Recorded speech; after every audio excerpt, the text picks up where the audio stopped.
Good morning student. आज हम कारक वाले चैप्टर को आगे बढ़ाते हुए आगे के 4 कारक समझेंगे। अब आ जाता है 5th नंबर पर अपादान कारक।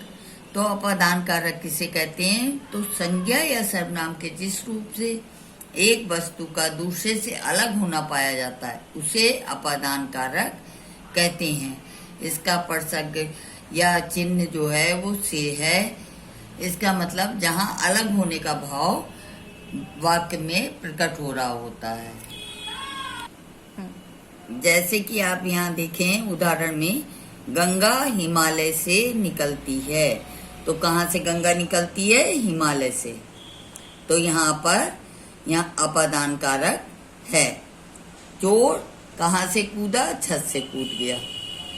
तो यहाँ पर हमें उदाहरण से पता चल रहा है कि यहाँ अपादान कारक है। अब हम आगे देखते हैं संबंध कारक। अब संबंध कारक किसे कहते हैं? संज्ञा या सर्वनाम के जिस रूप से एक वस्तु या व्यक्ति का दूसरे के साथ संबंध होने का पता चले उसे संबंध कारक कहते हैं। संबंध कारक के चिन्ह है का, के, की, रा, रे, री हैं। ये पहचान है या ये चिन्ह जहाँ लगे होंगे इसका मतलब कि संबंध कारक है। उदाहरण दिया हुआ है, जैसे श्री राम अयोध्या के राजा थे। तो श्री राम का संबंध अयोध्या से है क्योंकि वो कहाँ के राजा थे? अयोध्या के। यह पुस्तक सुरेश की है तो पुस्तक का संबंध सुरेश से है। अब हम नेक्स्ट देखेंगे अधिकरण कारक। अब इसमें देखिए, संज्ञा के जिस रूप से क्रिया के होने के स्थान का ज्ञान होता है उसे अधिकरण कारक कहते हैं। अधिकरण कारक के चिन्ह में तथा पर हैं। अधिकरण कारक को पहचानने के लिए वाक्यों की क्रियाओं के साथ कहाँ तथा किसमें लगाया जाता है वहाँ अधिकरण कारक होता है। जैसे उदाहरण देखिए, शेर जंगल में रहता है। तो इसके लिए हम प्रश्न करेंगे, शेर कहाँ रहता है? जंगल में। बंदर पेड़ पर बैठा है। तो बंदर कहाँ बैठा है? बंदर पेड़ पर बैठा है। इससे हमें इसका आंसर मिल रहा है। यहाँ पर अधिकरण कारक है। लास्ट है हमारा संबोधन कारक। अब संबोधन कारक किसे कहते हैं? शब्द के जिस रूप से किसी को पुकारा या बुलाया जाए उसे संबोधन कारक कहते हैं।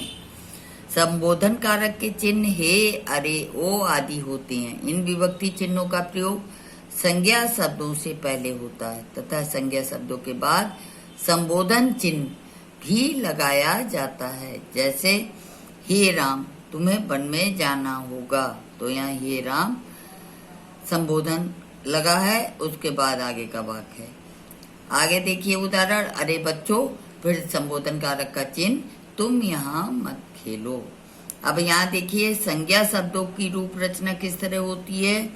तो संज्ञा शब्दों की रूप लिंग और वचन के अनुसार सभी 8 कारकों में अलग अलग प्रकार से परिवर्तित हो जाते हैं। संज्ञा शब्दों के इस रूप परिवर्तित को रूप रचना कहते हैं कि अलग अलग इसके होता है तो इसके रूप अलग अलग बदलते जाते हैं।